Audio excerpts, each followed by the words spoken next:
반갑습니다. 이번 시간에는 카르본 양이온의 안정도, 그죠? 지난 시간까지 우리가 지난 시간에 많은 길을 걸어왔었는데 그때에 우리가 SN2 반응이라는 게 있었고, 그 다음에 여기에 상대적으로 일어나는 반응이 SN1 반응이 있었죠. 그래서 SN1 반응, SN2 반응에 대해서 많은 시간을 할애를 해가지고 했습니다. 그런데 그 중에서 항상 이야기가 뭐가 나왔는가 하면은 카르보케타이온에 대한 이야기가 있었고, 안정한 카르보케타이온이 행성되는 쪽으로 반응이 진행이 된다고 이야기를 했었습니다. 그죠? 그런데 이제 이번 시간에는 정확하게 그렇다면은 카르보 양이온의 안정도가 무엇 때문에 안정하느냐, 무엇 때문에 불안정하느냐 하는 것이죠. 기본적으로 봐서는 여기에서 이와 같은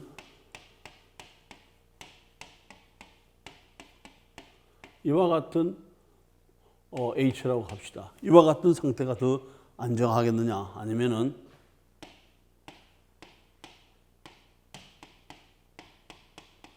이와 같은 상태가 더 안정하겠느냐. 이게 말도 비교가 안 될 정도로 이게 더 안정하죠. 하지만 이와 같은 상태는 상당히 카르보 양이온이라고 하는 것은 전자가 하나를 잃은 거니까 불안정한 겁니다. 불안정한 건데 그 주위에 어떤 구조를 가지고 있는 것에 따라서 불안정하지만은 그래도 다소 안정해진다. 그렇기 때문에 결과적으로는 이와 같은 C 플러스 차지를 띠고 있다 손 치더라도 모두가 다 불안정한 것이 아니라 다 불안정하지만 그 중에서도 약간 불안정한 것이 있고 많이 불안정한 것이 있다는 거죠. 그래서 그런 것들을 우리가 구분을 해야 될 필요가 있기 때문에 여기에서 특별하게 카르보케타이온의 스테빌리티, 안정도를 해주게 되는데, 기본적으로 봐서는 뭐가 되나요?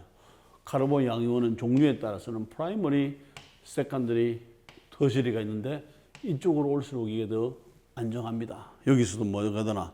메슬, 그 다음에 프라이머리, 세컨더리, 그 다음에 터시리 올수록 뭐가 되나요? 카르보케타이온의 스테빌리티가 증가한다. 그러면은 결과적으로는 왼쪽에서 오른쪽으로 올수록 안정하다. 맞죠? 그런데 왜 안정하냐를 우리가 알아봐야 되겠죠. 왜 안정한지. 자, 그 다음에 여기에서 그렇다면은 왜 안정한지는 기본적으로 봤을 때 세 가지가 됩니다. 하나는 인덕티브 이펙트가 되는데, 그 첫 번째로 인덕티브 이펙트에서 이렇게 본다면은, 자, 여기는 이렇게 돼 가지고 있죠. 요게 이렇게 볼 수가 있습니다. 뭐 할라이드든 뭐든지 간에 뭐가 이제 하나가 떨어져 나갔어요. 그러면은 여기가 이와 같은 피궤동 함수가 남아 있게 되는 것이고, 여기에 전자가 없는 상태가 되겠죠. 이것이 카르보 양이온이라.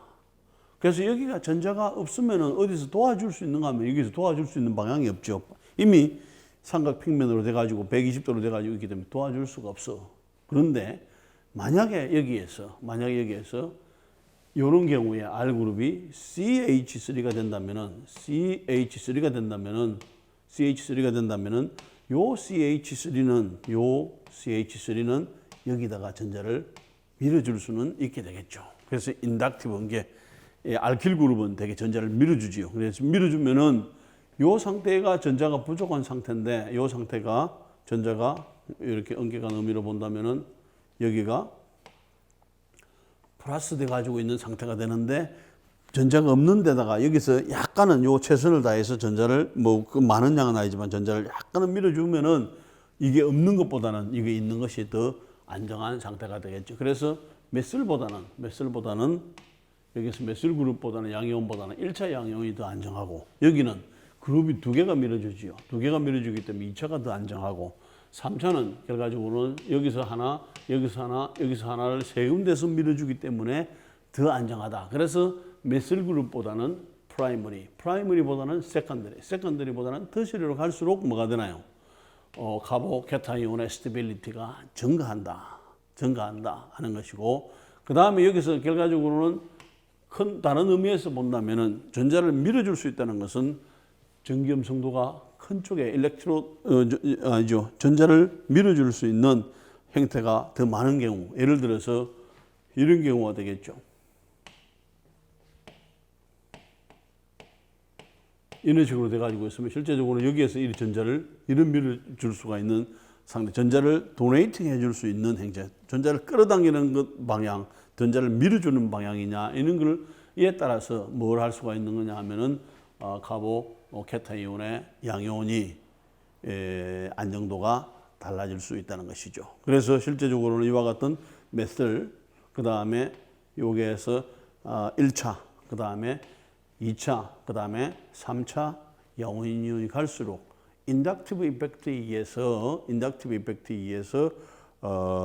안정화가 이루어질 수 있다 하는 거죠. 자, 그렇다면은 자, 다시 이와 같은 카보케타이온은 크게는 인덕티브 이펙트, 그 다음에 두 번째로는 뭐냐면 이와 같은 하이퍼 컨주게이션에 의해서 좀 더 안정화를 시켜줄 수가 있게 되는 것입니다.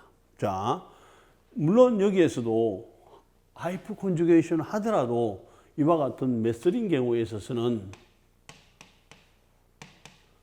메슬 양이온인 경우에 있어서는 이와 같은 수소나 이와 같은 수소나 이와 같은 수소가 도움이 될 수는 없어요. 그런데 이것을 조금 더 우리가 다른 측면에서 하이퍼 컨주게이션은 그래서 이런 경우는 우리가 뭐라고 이야기를 해줄 수 있는가 하면은 하이퍼 컨주게이션을 할 수 있는 기회가 없다는 거죠. 그죠? 그런데 하이퍼 컨주게이션이라고 하는 것이 뭐냐면은 자, 여기까지 이해가 됐죠? 여기에서 요 카르본입니다. 요 카르본일이 여기에 요 상태가 비어 있는 상태라. 여기에 플러스로 비어 있는 상태가 되죠. 그런데 전자가 없어. 전자가 없는데 만약에 여기에서 CH3라든지 다른 게 있다면 여기서 H가 있으면 도움이 안 되겠지만은 여기에 CH3 요 결합은 뭐가 되나요? 요 결합은 sp3의 C하고 H의 1s하고의 시그마 결합이죠. 시그마 결합이고 그 다음에 요 때의 각도는 109.5도가 돼. 그 다음에 요 때의 각도는 요 평면하고 90도 각도가 되는 거죠. 자, 여기에서 C가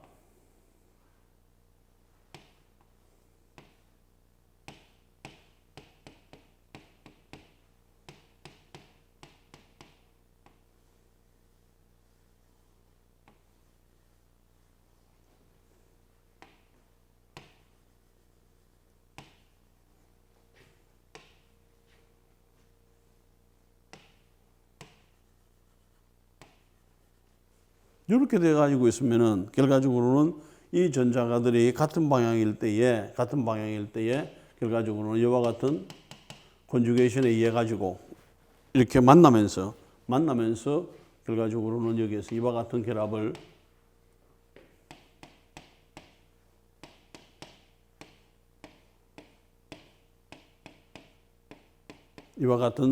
이룰 수가 있고, 그래서 이와 같은 결합을 봤을 때에 요 하나는 뭐가 되나요? 시그마 결합이 되는 것이고 요거 하나는 파이 결합이다. 이렇게 되는 거죠.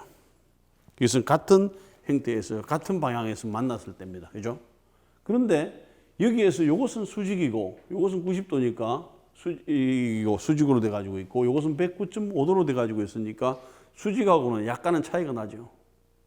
그죠? 그래서 이렇게 돼 가지고 있으면 바로 결합을 해 주면 됩니다. 이렇게. 그죠? 그런데 요런 상태라. 그러니까 이것은 뭐냐 하면 여기에는 뭐가 되나? 여기에는 이미 전자 두 개가 꽉 채워져 가지고 있죠. 전자 두 개가 채워지고 있는 상태는 되겠고, 그 다음에 여기서 이렇게 방향은 서로 다르지. 이것은 109.5도로 돼 가지고 있고 이것은 90도로 돼 가지고 있으니까 이렇게 될 수는 없습니다. 그래서 최대한 돌면은 요런 상태는 되겠죠. 그러면은 이것은 같은 방향은 아니지만 약간 기울어져 있지만은 여기 전자가 채워져 가지고 있으니까 요 전자들을 뭐가 되나? 이쪽에 비어있는 P궤도함수에 전자를 약간은 밀어줄 수가 있다는 거죠. 자, 다시 봅니다. 이런 상태가 두 개가 마주보고 있는 것이 아니라 이것은 P궤도함수는 수직으로 써가지고 있고, 그 다음에 여기에 있는 시그마 결합은 CH 시그마 결합은 만약에 방향을 바꿨을 때 이게 계속 돌아가죠. 그런 상태에서 어느 한 중에가 이렇게 되겠죠. 요렇게는 아니지만 요렇게 되면서 여기에 있는 전자들이 채워져 있으니까 여기 있는 전자들이 뭐가 되나 여기에 채워지지 않은 피계 다음수에다 전자를 약간은 도움을 줄 수가 있게 되겠죠. 그래서 여기에서 뭐라고 해놨나 여기에서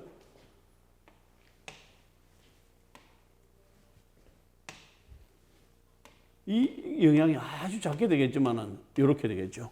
이런 상황을 우리가 뭐라고 이야기를 해주게 되는가 하면은 하이프 컨주게이션이 가능하다 해주게 되는 것이죠.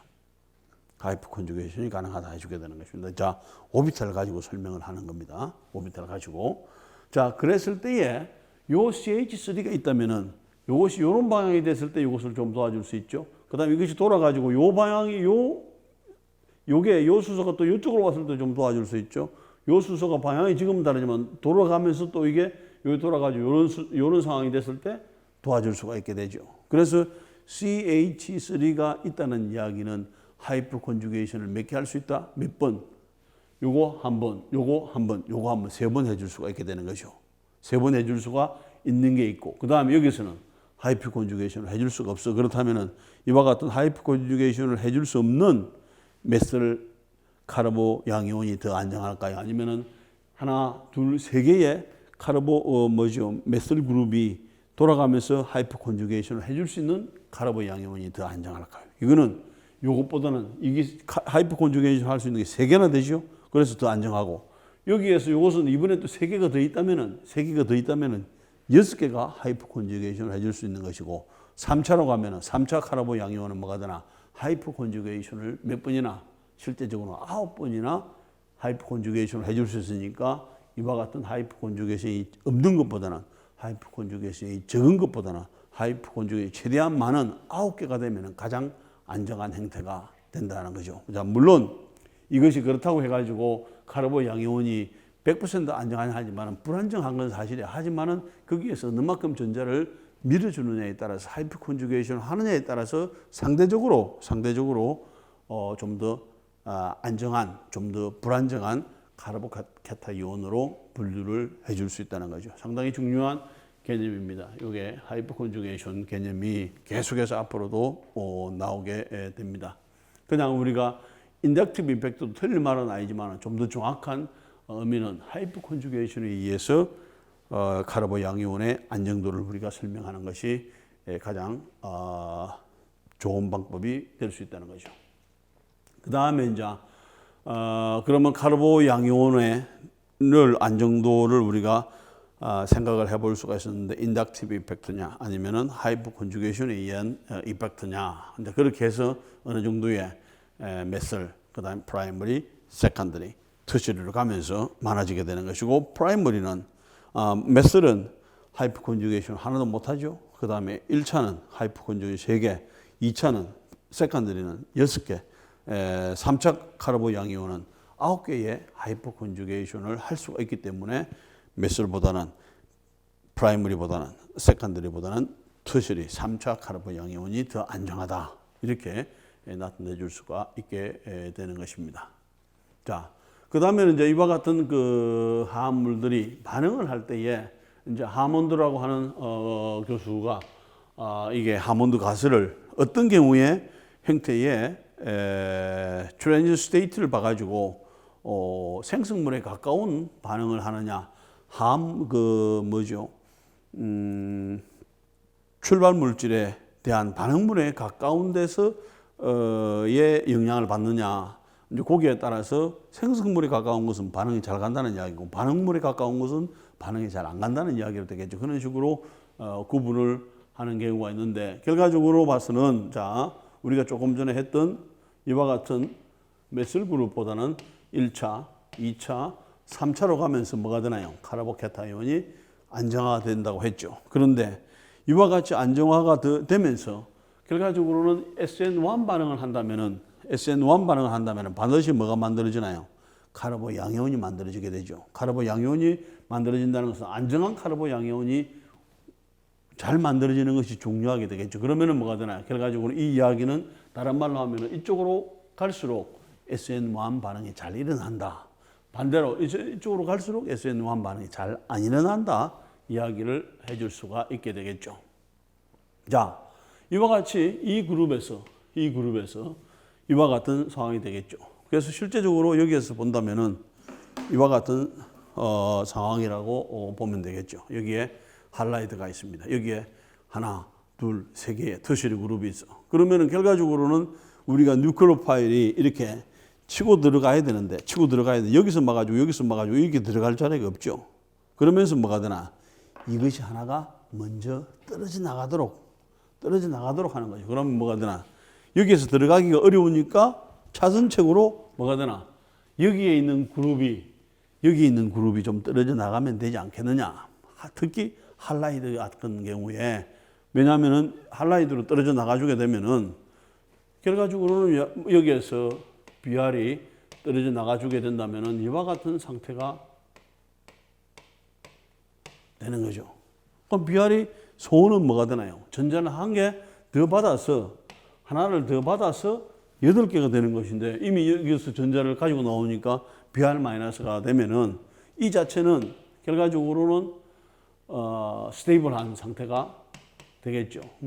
스테이블하다는 말은 그렇지만, 자, 요 상황을 봅니다. 요 상황을 스테이블하다는 이야기는 이것이 어디에서 왔는가 보면은 BR에서 왔을 때에 결과적으로는 H 플러스가 떨어져 나가고 그 다음에 BR 마이너스가 되겠죠. 만약에 여기에서 물이 있다면은 이것은 하이드로늄 이온이 되고 이와 같이 되겠죠. 그럼 짝산 연기로 본다면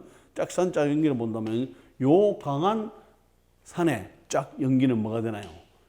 이게 되죠. 매우 약한 연기가 되는 거죠.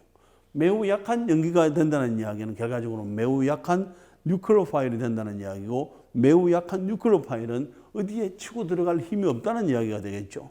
그러면은 결과적으로는 봐서는 오히려 어디가 치고 들어가지 갈 필요가 없고, 그 다음 전자를 가지고 있으니까 다른 말로 하면은 잘 떨어져 나간다. 굿 리빙 그룹이 되는 것이고, 떨어져 나가서 이런 상황이기 때문에 자기가 힘이 워낙 없기 때문에 어디 힘을 쓰려고 하지 않는다는 이야기죠. 그래서 이것을 다른 말로 표시를 해주게 되면, 오히려 스테이블 해주기 때문에 여기가 요 떨어져서 불안정하다면 다시 붙겠죠. 그런데 스테이블 하기 때문에 이것이 이와 같은 상태로 될 수가 있다는 것이, 이것은 이렇게 떨어져 나오고. 그죠? 그런데 여기에 메설 그룹, 알킬 그룹이 붙어 가지고 있다면, 여기 알킬 그룹이 붙어 가지고 있다면은 뭐가 되나요? 조금 전에 이야기한 인덕티브 이펙트라든지 하이프 컨주게이션에 의해서 이 자체가 상당히 안정한 상태가 되겠죠.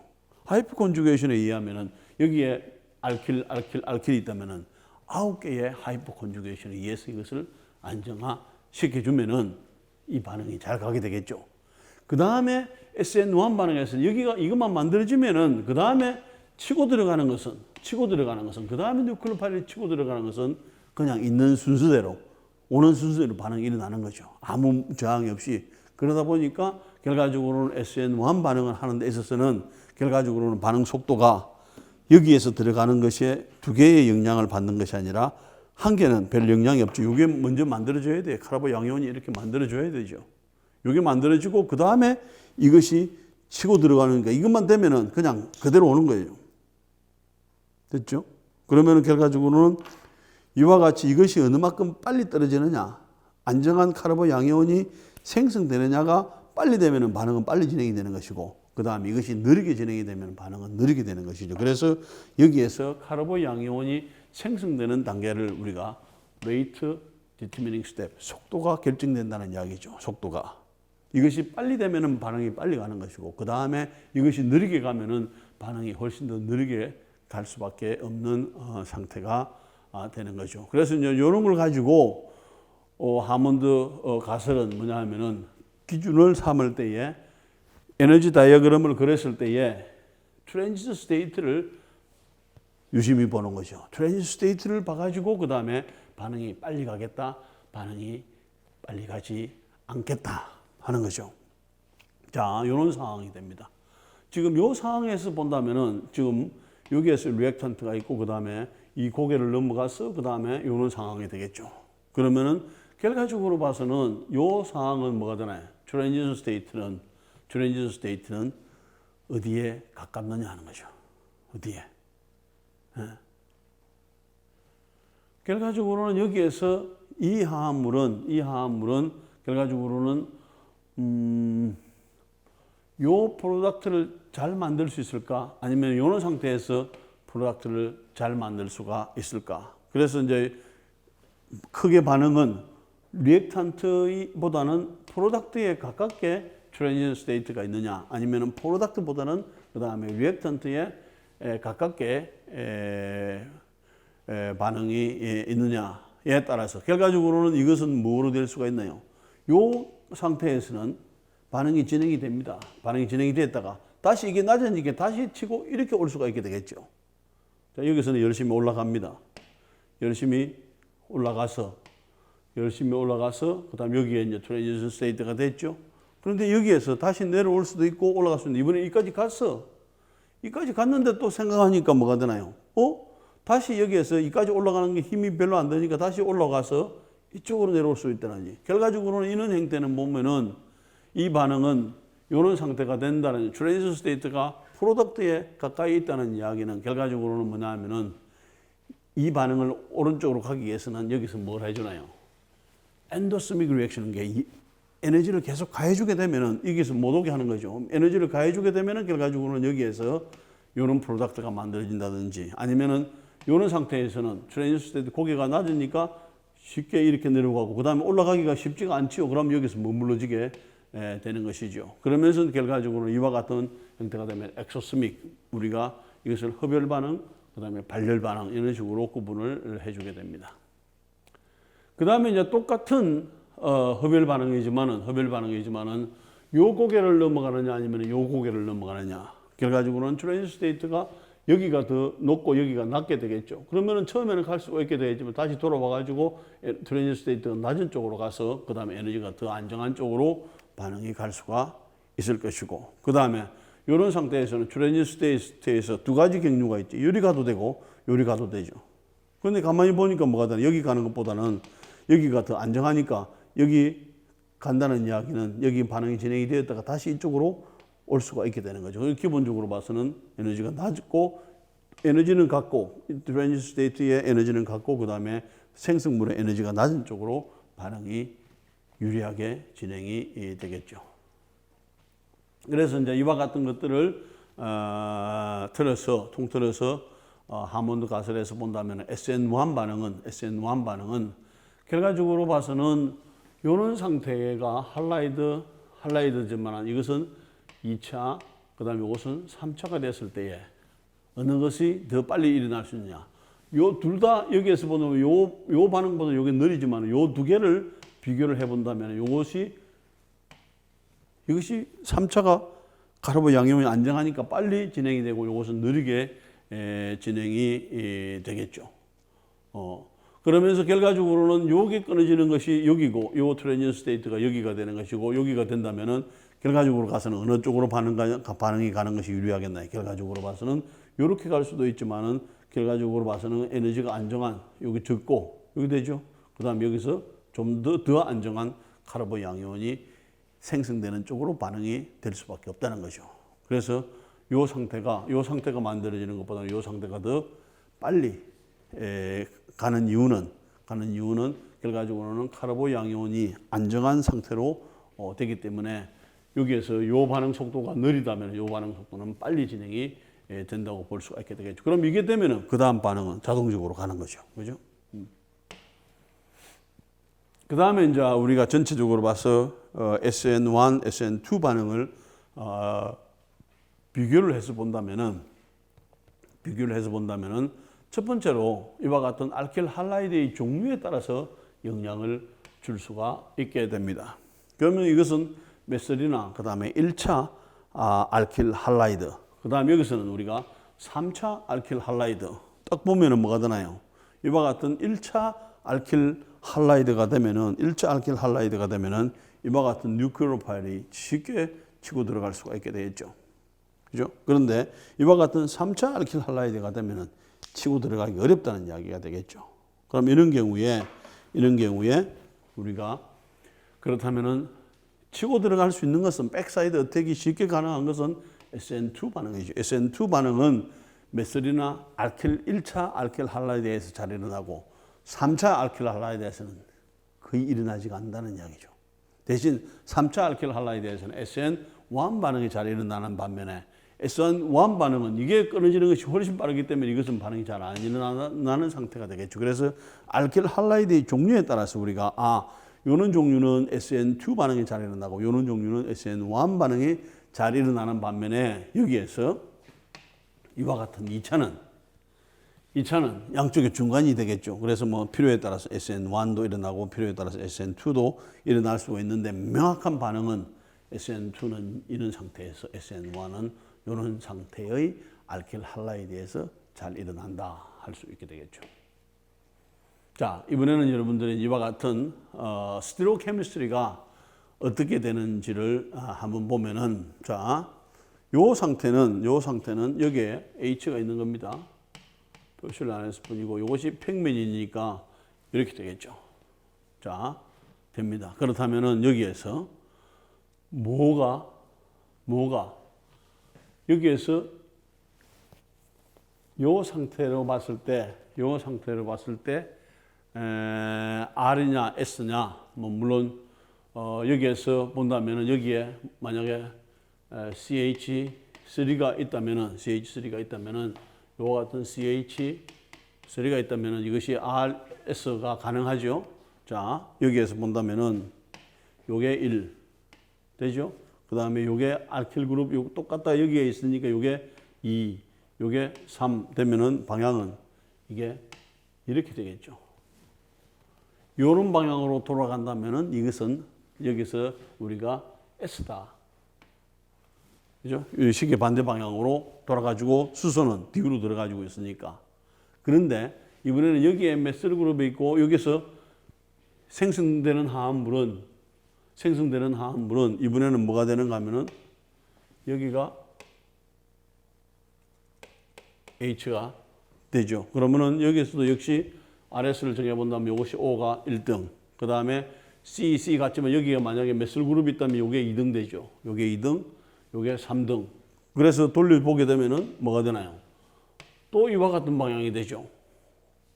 그런데 여기에서 또 요 방향으로 돌아갈 때 여기는 다운이었다면 이번에는 업이죠. 업이기 때문에 어디서 봐야 되나요? 이 화면 뒤로 들어가서 봐야 되죠. 그럼 오른쪽으로 돌아갑니다. 그래서 일반적으로 생각할 때 우리가 이와 같이 업으로 놓고 H가 업인 경우에 우리가 RS를 정하는 방법은 여기에서 뭐가 되나요? 돌아가는 방향만 정하면 됩니다. 그리고 돌아가는 방향이 S라면 그것은 R이라는 이야기가 되겠죠. 왜? 반대니까. 그래서 여기서도 이게 S가 되는데 이것이 튀어나와 있으니까 이것은 뭐냐 하면은 여기서는 R 되는 거죠. R. 그죠? R 되는 거죠. 여기 R. 그죠? R. 그러면은 결과적으로는 전체적인 스티로 케미스트리를 봅시다. S로 시작했죠. 그 다음에 SN2 반응을 했죠. 그러면 스티로 케미스트리는 뭐가 되나요? R로 바뀌었죠. SES는 뭘로 바뀌었나? R로 바뀌었죠. 만약에 R을 사용한다면 S로 바뀌게 되겠죠. 왜? 이것은 백사이드 어택을 하기 때문에 인버전이 되는 거죠. 스티로 케미스트리가 인버전이 되기 때문에 이와 같은 행태로 생각을 해줄 수가 있습니다.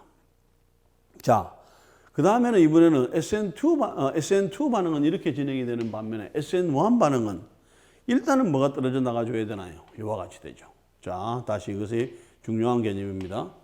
여러분들이 이거는 뭐가 나요?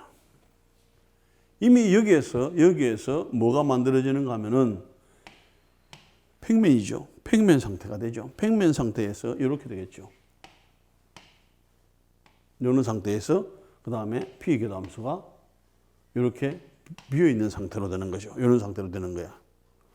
그러다 보니까 이 상태에서 물이 들어온다는 이야기는 자, 이것을 평면으로 본다면은 이것이 이렇게 들어오는 방법이 한 가지가 있죠. 한 가지 방법은 이렇게 들어가는 방법이 있죠. 그러면 여기서 이렇게 돼 가지고 있을 때 이렇게 물이 들어오는 이렇게 어느 쪽으로 들어오겠나요? 아니면 이것을 이렇게 돌리면 이쪽이나 차이가 없죠. 그래서 결과적으로 봐서는 위쪽으로 들어가 주게 되면은 이와 같은 상황이 가능하고, 그 다음에 아래쪽으로 들어가 주게 되면 이와 같은 상황이 가능하고, 그 다음에 이것을 우리가 여기로 본다면 메슬 그룹이 있다고 생각했을 때는 이것은 뭐냐 하면 여기로 봐서는 그대로 유지가 되는 거고, 그 다음에 여기로 봐서는 이것은 반대로 들어가는 거죠. 그러면 여기서 우리가 뭐라고 해요? 그 라세믹 화합물이 만들어지네 할 수가 있게 되겠죠. 자, 다시 한 번 더 여기서 합니다. 2차나 3차 카르보 양이온일 때에 반드시 뭐가 만들어지는가 하면 이와 같은 카르보케타이온이 만들어지게 됩니다. 그러면은 카르보케타이온이 만들어지고 나서는 위로 들어갈 수도 있고 아래로 들어갈 수도 있기 때문에 위에 들어가는 경우, 아래로 들어가는 경우, 그 다음 단계로 뭐 H가 빠져나가고 해주게 되면은 결과적으로는 이와 같이 된다는 이야기죠. 자, 다시 한 번 더. SN2 반응을 했을 때는 뭐가 되나요? 스티로케미스트리가 인버전이 돼. 인버전이 S를 썼으면은 R을 썼으면 S. 여기에서 우리가 S를 쓴다고 합시다. S를 쓰면은 여기는 뭐가 되나요? 이거는 S 그대로 나오고 여기는 R이 나오죠.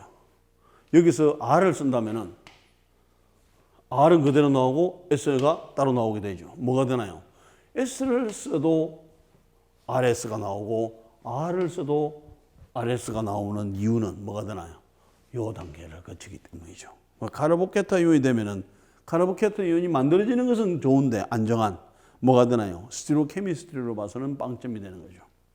스티로케미스트리는 없는 것도 내나 두 가지로 나누고 있는 것도 두 가지로 나누고 완전히 뭐가 되나요? 스티로케미스트리 면에 있어서는 SN1 반응은 우리가 별로 기대할 만한 것이 없다 하는 것인데 그 이유는 여기서는 바로 치고 들어가지만 여기서는 이것이 먼저 떨어져 나가서 카르보케타이온이 만들어지고 난 다음에 그 다음에 치고 들어가는 거니까 위나 아래나 오른쪽이나 왼쪽이나 똑같이 들어갈 수 있죠. 그래서 이와 같은 상황. 그래서 이와 같은 것을 가지고 뭐가 되나요? SN1 반응과 SN2 반응의 스티로케미스트리가 어떻게 변화하는지를 쉽게 구분할 수가 있게 되는 것입니다.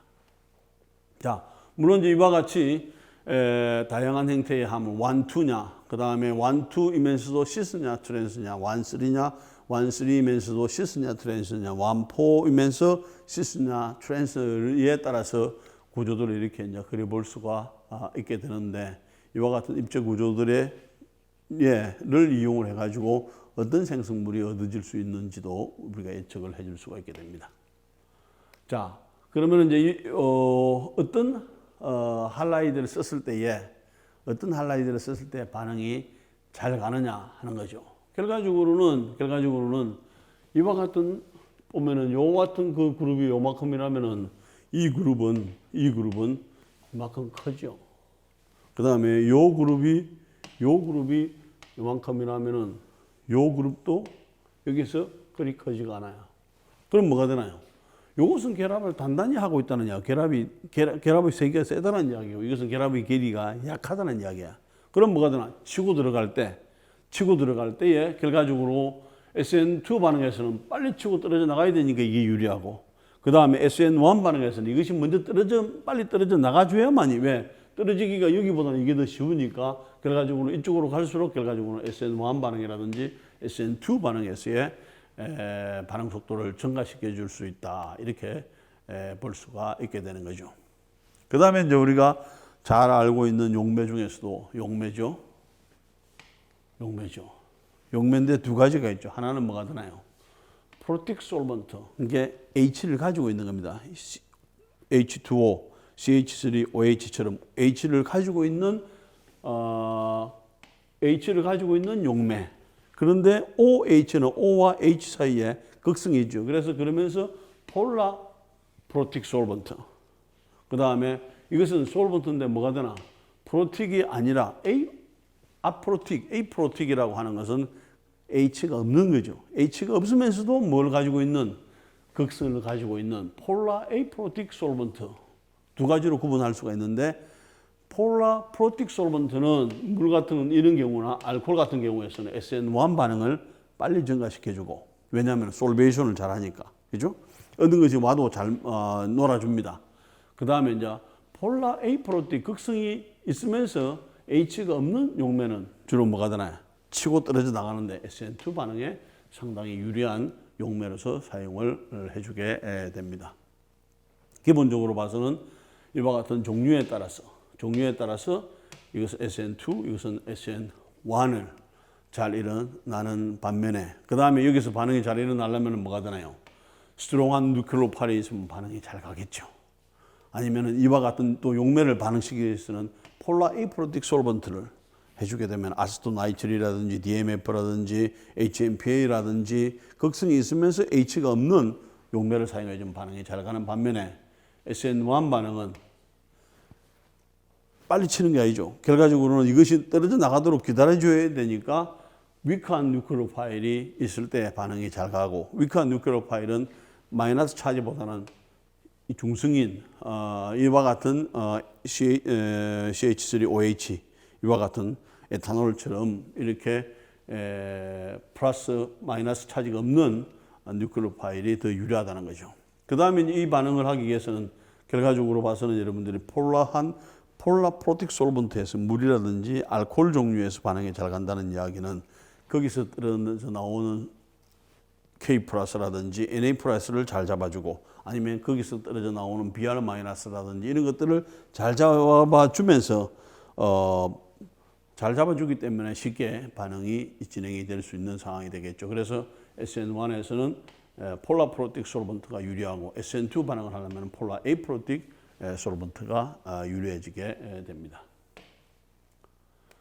자, 그러면 이제 이와 같은 우리 몸속에서는 이와 같은 SN1, SN2 반응이 어떤 식으로 일어날까? 여기서 우리가 SAM이라고 하는 것이 있는데 SAM은 뭐냐면 S에 아데노실 그룹에 그죠? 아데노실 그룹에 메티오닌이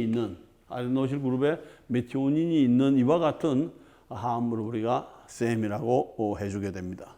그런데 이와 같은 그 SAM이 어떤 구조를 가지고 있는가 하면 여기를 본다면은 뭐가 되나요? 카르보 양이온처럼 생겼죠. 카르보 양이온처럼 전자가 부족하니까 결과적으로 봐서는 뭘 잘 치고 들어가 주는가 하면은 이와 같은 상황이 되겠죠. 여기가 플러스가 돼 가지고 있어. 그럼 플러스가 돼 가지고 있으니 뉴클로파일이 이쪽에 있는 C로 치고 이쪽에 있는 C를 치는 거죠. 여기서 뉴클로파일이 이쪽에 있는 C를 치고 그 다음에 다시 여기를 끊어주죠. 여기서 끊어줘. 그러면은 뭐가 되나요? 뉴클로파일하고 그 다음에 뉴클로파일하고 메슬이 있는 화합물이 프로덕트로 생기고 그 다음에 이것은 리빙 그룹으로 떨어져 나가죠. 그럼 이런 것들이 봤을 때 우리 몸에서 뭘 할 수 있나요? 필요하면 메슬레이션을 하는데 메슬레이션을 하는 방법으로서 우리가 가장 좋은 방법은 메슬레이션을 해주기 위해서는 이런 걸 쓰면 되겠죠. CH3에 이런 걸 쓰면 되겠죠. 그럼 여기다가 뭘 해주면 되나? 뉴클로파일에서 이것이 그 다음에 여기를 꽝 치고 왜? 여기가 델타 플러스 델타 마이너스가 되기 때문에 그 다음에 여기서 꽝 치고 그 다음에 해주면 되는 거죠. 그런데 우리 몸속에서 메슬아이오다이드를 가질 수가 없잖아요. 그래서 우리 몸속에서는 뭐냐면은 SAM이라는 이와 같은 화합물을 많이 가지고 있습니다. 그래서 메슬레이션이 필요한데 어서 오시오 하는 거죠. 그러면 여기서 보면 메슬레이션 여기서 뉴클로파일이 바로 여기를 치고 그 다음에 떨어져 나가면 항상 이것은 이 상태로 남아있게 되겠죠. 그럼 또 CH3를 붙이고 그 다음에 또 와서 뉴클로파일이 메슬 그룹을 떼가고 해서 우리 몸에서 필요한 메슬레이션을 이는 방법을 통해서는 SAM을 통해서 반응을 시켜주고 우리가 실험실에서는 뭐가 되나 메슬 그룹을 주려면 뉴클로파일에다가 뭐가 되나요? 메슬 아이오다이드라든지 이런 걸 사용을 해야 되지만 우리 몸속에서는 그럴 필요 없이 이와 같은 방법 SAM을 써가지고 메슬레이션을 시켜주는 역할을 해주게 됩니다. 자, 그 다음에 이제 이와 같은 SN2 반응은 결과적으로는 이와 같은 SAM에서 그죠? 이 SAM 있죠? SAM에서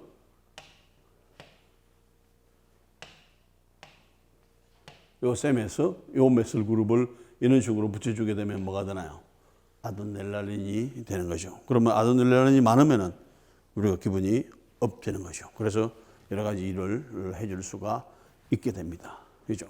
그런데 이와 같이 우리 몸속에서 아드레날린을 증가시켜주는 거하고 이거하고는 무슨 관계가 있을까 하는 거죠. 근데 실제적으로 구조를 본다면은, 여기가 요 구조가 요 구조하고 비슷하죠. 요 구조가. 그 다음에 여기에서 본다면은 요 한 칸 건너 있지만 여기에 N에 그 다음에 메슬 그룹이 있고 NH가 있죠. 요 구조도 상당히 비슷하죠. N에 메슬 그룹이 있는 것들이. 그런데 요거에 뭐가 되나요? 우리 몸속에서 아드레날린으로 되고 이런 것들이 분비가 됐을 때에 결과적으로는 우리의 기분이 업되게 되는 거죠. 그러면서 우리 몸속에서 기분을 좋게 해줄 수가 있게 됩니다. 그런데 이것은 어디에 쓸 수 있나요? 이와 같은 것들은.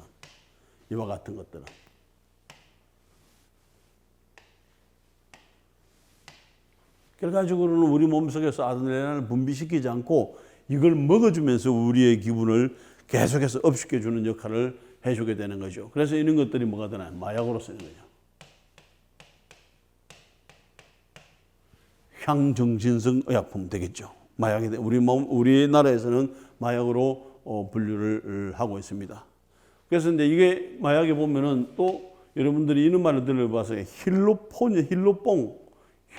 이제.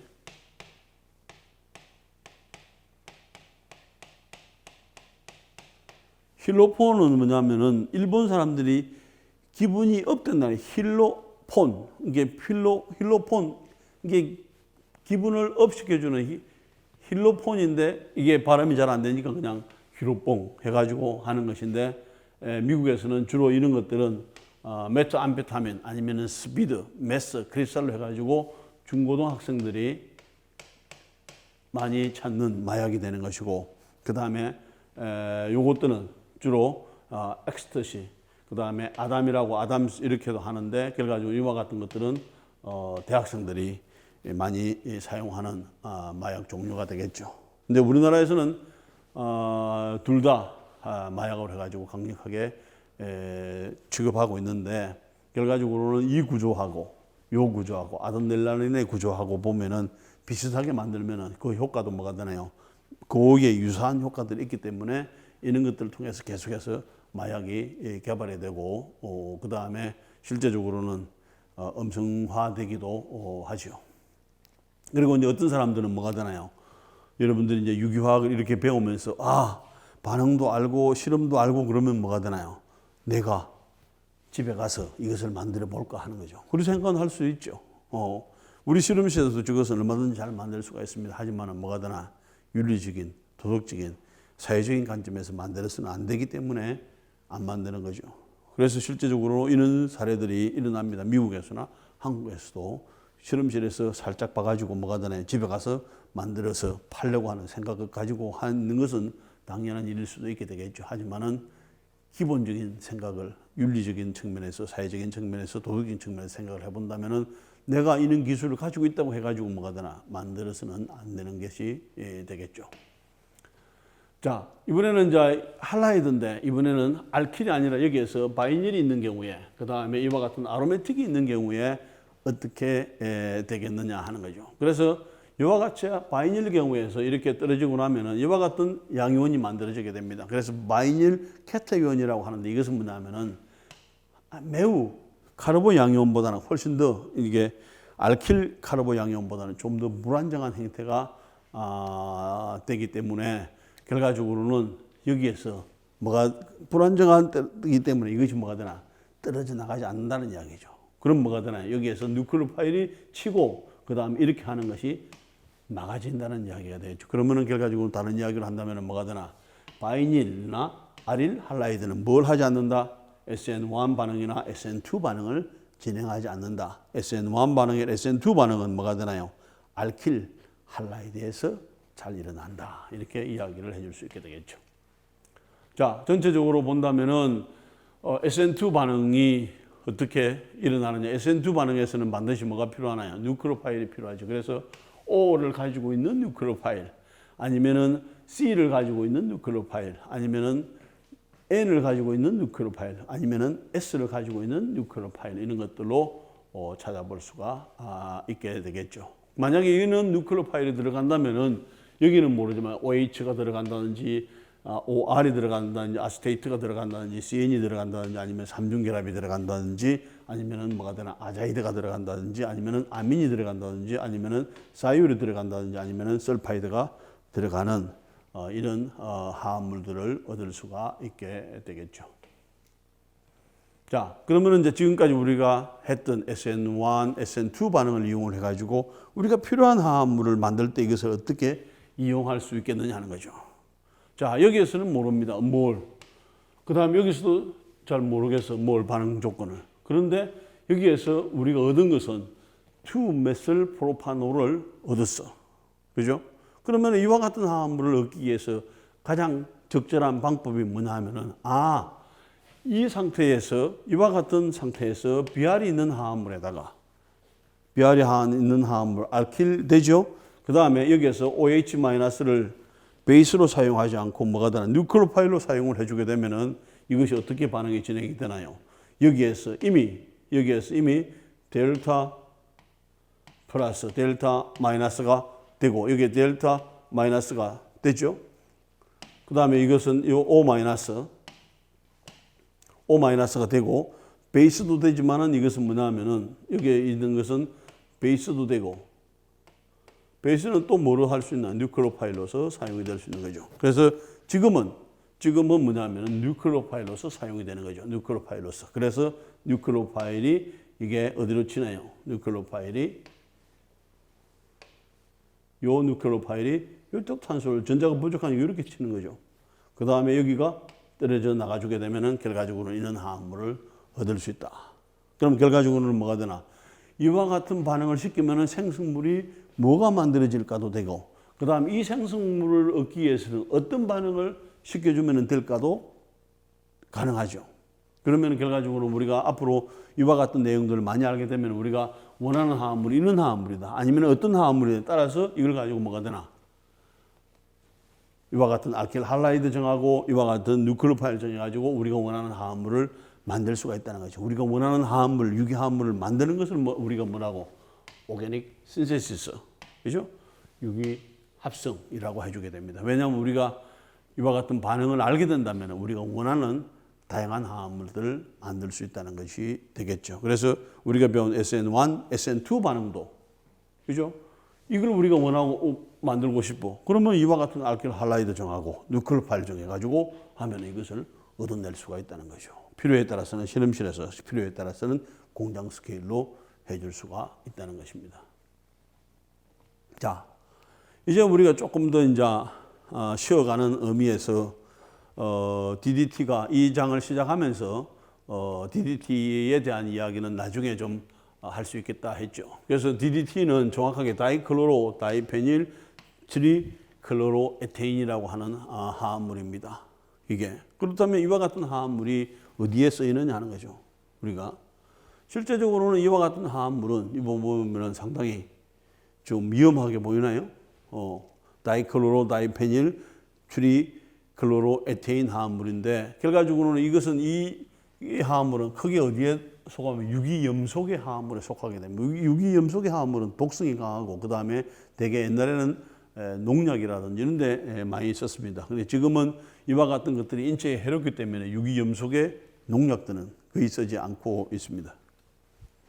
자, 재미있게도 이와 같은 DDT 합성을 맨 처음에 한 사람이 독일에서 1874년에 아주 오래전에 우연하게 이것을 합성을 했는데 합성이 잘 됐어요. 그래서 합성한 것으로 끝이 났습니다. 합성한 것으로 끝이 나서 이따가 1874년에 합성된 화합물인데 요 뮬러라고 하는 분이 1939년에 뭘 했냐면 노벨 생리학상을 받습니다. 이 사람이 한 일이 뭐냐면은 이게 면인데 이제 카톤이죠. 면에 이 벌레들이 많으죠. 항상 면에서는 이 벌레들이 많죠. 그런데 이 벌레들이 이상하게 이와 같은 DDT 있는 물질에 관해서는 꼼짝을 못하고 오히려 DDT가 있는 상황에서는 죽는다는 것을 우리가 알게 된 거죠. 이 사람. 거의 큰 현상도 아니죠. 그런데 그 당시로 봐서는 이것이 상당히 큰 현상이죠. 그래서 이제 이걸 가지고 노벨 생리학상을 받게 된 겁니다. 이걸 찾아내 가지고 찾은 지 지금 거의 10년이 안 돼가지고, 그죠? 10년이 정확하게 10년 만에 됐네, 그죠? 이렇게 10년이 지난 다음에 이것을 노벨 생리학상을 받게 된 거죠. 그러면서 이제 사람들이 어디에다 많이 쓰게 됐나, 이와 같은 DDT를 어떻게 만들까? 여러분들이 2학기 때 이런 반응들을 배우게 됩니다. 벤전에다가 그 다음에 이와 같은 캐탈리스트를 이용을 해가지고 클로리네이션을 시켜주고 그 다음에 이와 같은 반응물을 집어넣어가지고 산속에서 반응시켜주게 되면 쉽게 DDT가 만들어집니다. 왜? 1874년에도 만들어서 지금도 잘 만들어지죠. 그죠? 그런데 이 당시에 여러분들이 이것을 보면은 미국 신문에서 이렇게 선전을 합니다. 어떻게 선전을 했나요? 그죠? 여러분들이 다시 한번 읽어봐 보세요. 어떻게? 지금은 이런 것을 쓰지 말라고 합니다. 쓰면 큰일 난다고 합니다. 그런데 그때는 뭐냐면 워낙 그 곤충이 벌레가 많은 시절이라서 DDT를 쓰면 벌레가들이 다 죽어요. 그러니까 뭐가 되나 아이들을 그다음에 아기들을 보호하기 위해서 이와 같은 DDT를 많이 써라 이렇게 광고를 하는 거죠. 그 다음에 이제 이와 같은 DDT가 하는 역할이 이와 같은 말라리아에 있는 모기라든지 벼룩이라든지 그 다음에 발진티푸스 E라든지 그 다음에 이와 같은 모기라든지 이런 것들을 잘 죽입니다. 그러니까 뭐가 되나요? 옛날로 봐서는 아주 좋은 획기적인 농약이 되는 것이고 가정에서도 많이 사용을 할 수밖에 없는 상황이 됐죠. 자, 이것은 우리가 생각할 때는 좀 더 안타까운 소식이기는 하지만은 이와 같은 그림을 이리 보면은 뭐가 되나요? 1951년에 미군들이 뭘 하는가 하면 우리가 그 당시 이가 많아서 벼룩 이런 게 많았는데 잡을 수가 없죠. 그런데 이 사람들은 뭘 하나요? 이와 같은 옷에다가 각 집에다가 각 사람에게다 해주게 되면 이가 없어지고 벼룩이 없어지고 엄청난 좋은 효과가 있었죠. 그래서 DDT 살충제를 사용하지 않는 데가 없었습니다. 이제 그렇게 하면서 우리나라에 한국 전쟁을 통하면서 우리나라에 이와 벼룩이 없어진 것도 사실이에요. 그만큼 위생화된 거죠. 그러면서 이제 이와 같은 농사를 짓는데 여러 가지 해를 끼치는 화합물 곤충들이 있는데 이런 것들도 싹 죽일 수 있으니까 상당히 좋은 농약으로서도 각광을 받았죠. 그런데 아까 보게 되면은 1948년에 노벨상을 받으면서 그때부터 많이 사용을 해왔는데 2001년도에 스톡홀름 협약이라고 하는 데서 이런 화합물 앞으로 써서는 안 된다. 왜? 너무나 많은 환경 피해를 입고 그 다음에 뭐가 되나요? 생태계의 먹이사슬을 폐기를 하고 대사과정 장애를 유발시키고 뇌졸중이라든지 고혈압을 유발하고 이런 것 때문에 사용해서는 안 된다고 이제 세계에서 논의가 된 거죠. 그래서 실제적으로는 왜냐하면 이와 같은 독수리도 살아남기가 어려워요. DDT 때문에. 왜 DDT를 치지 않는데 독수리가 그러나요? DDT를 사용을 해주게 되면 결과적으로 물로 들어가고 그 다음에 하수도에서 물로 그 다음에 강에서 바다로 들어가 주게 되는데 많은 플랑크톤들이 그 다음에 이와 같은 섭취를 하게 되는 것이고 그 다음에 먹이 사슬에 의해서 좀 더 큰 거, 그 다음에 좀 더 큰 거, 그 다음에 좀 더 큰 게 위해서 뭐냐면 계속 축적이 되는 거죠.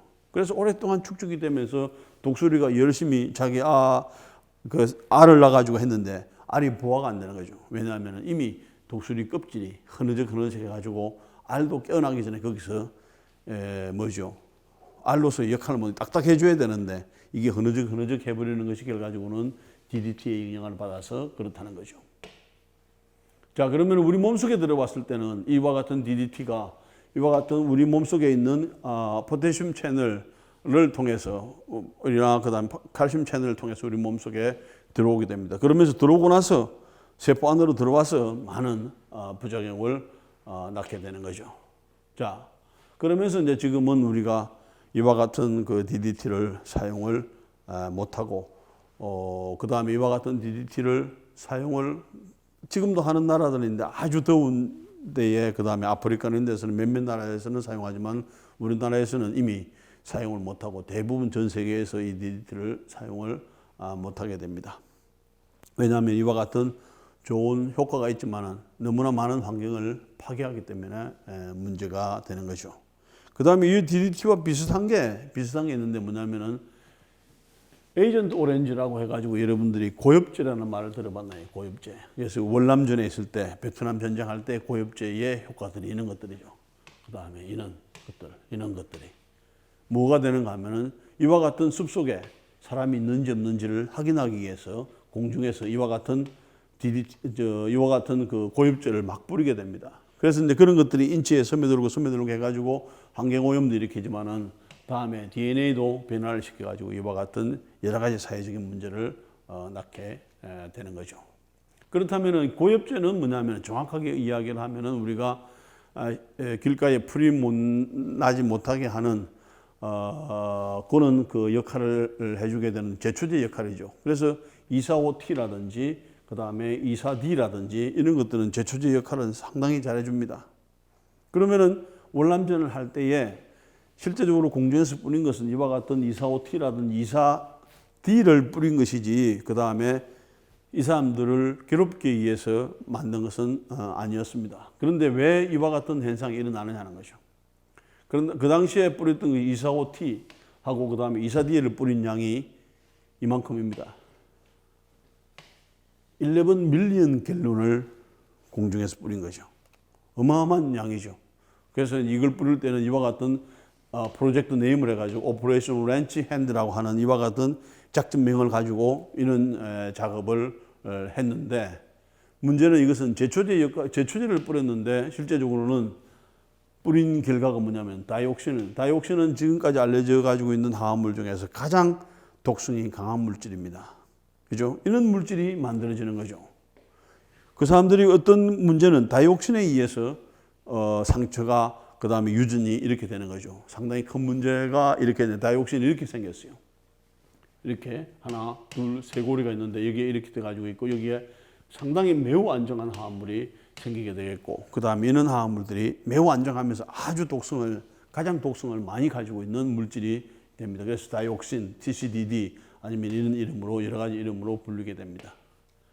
그러면은 여기에서 제초제를 만드는데 제초제를 사용을 했고 그 다음에 이 제초제를 사용을 했는데 이와 같은 다이옥신하고는 전혀 관계없는 화합물을 사용했는데 문제는 왜 다이옥신 효과가 나타났느냐 하는 거죠. 그래서 실제적으로 이렇게 하면 잘 만들어집니다. 실험실에서도 이렇게 하면은 잘 만들어지고 이것도 이렇게 하면은 잘 만들어지죠. 그래서 여기서 NaOH, 그 다음에 여기서 이렇게 치고 SN2 반응이죠. 우리가 했던 것처럼 이렇게 가면은 이게 만들어지고 이것도 똑같이 SN2 반응을 해주게 되면은 이것이 잘 만들어지게 됩니다. 그런데 다이옥신이 안 만들어지는데 왜 이것을 뿌렸는데 여기서 만든 거 가지고 뿌렸는데 다이옥신 때문에 피해를 많이 입었느냐는 거죠. 이런 거죠. 정확하게 보면 이렇게 됩니다. 이렇게 되죠. 그 다음에 이렇게 갈 수가 있습니다. 그런데 이렇게 가기 전에 똑같은 놈이 요 놈하고 요 놈이 만나면 뭐가 되나요? 이와 같은 반응을 해가지고 잘 일어나지는 않는 반응입니다만은 요런 상태로 반응을 해가지고 결과적으로는 이게 만들어진다는 것이 그 뒤에 월남전쟁이 끝나고 나서 알려지게 된 거죠. 그래서 실제적으로는 이와 같은 2,4,5-T를 뿌리지만은 그 속에는 불순물로 뭐가 들어가지고 있나요? 그 다음에 바이 프로덕트로 이와 같은 다이옥신 화합물이 들어가지고 있는 줄 모르고 막 뿌리게 된 거죠. 그러면서 결과적으로는 뭐냐 하면은 이와 같은 2,4,5-T, 그 다음에 요것만 만드는 것이 아니라 요것이 소량을 만들어지도 모르죠. 소량으로.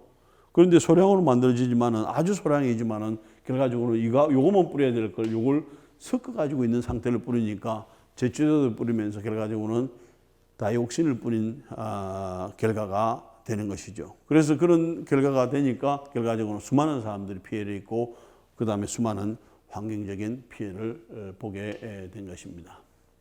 우리가 기본적으로 봤을 때는 우리가 이와 같은 신선한 식탁을 갖는 경우도 결과적으로는 이와 같은 여러 가지 서큘레이션에 의해서 얻어지게 되는데 결과적으로는 이와 같은 농약이라든지 그 다음에 이와 같이 해로운 물질이라든지 다이옥신이라든지 이런 것들이 순환되지 않는 생성되지 않는 방법을 강구를 하는 것이 오랫동안 자연을 보호하면서 그 다음에 자연을 잘 활용할 수 있는 이런 것들이 되겠죠. 그래서 어떤 DDT라든지 다이옥신 같은 경우에 있어서는 실제적으로는 할라이드를 포함하고 있는 물질인데 그런 것들이 독성이 너무나 많은 독성을 가지고 있고 그 다음에 여러 가지 환경을 파괴하는 그 다음에 우리에게 너무나 해로운 영향을 가지고 있기 때문에 DDT 같은 경우에는 좋은 농약으로 시작을 했다가 지금은 스탑이 된 상태고 그 다음에 제초제 같은 경우에 있어서는 지금도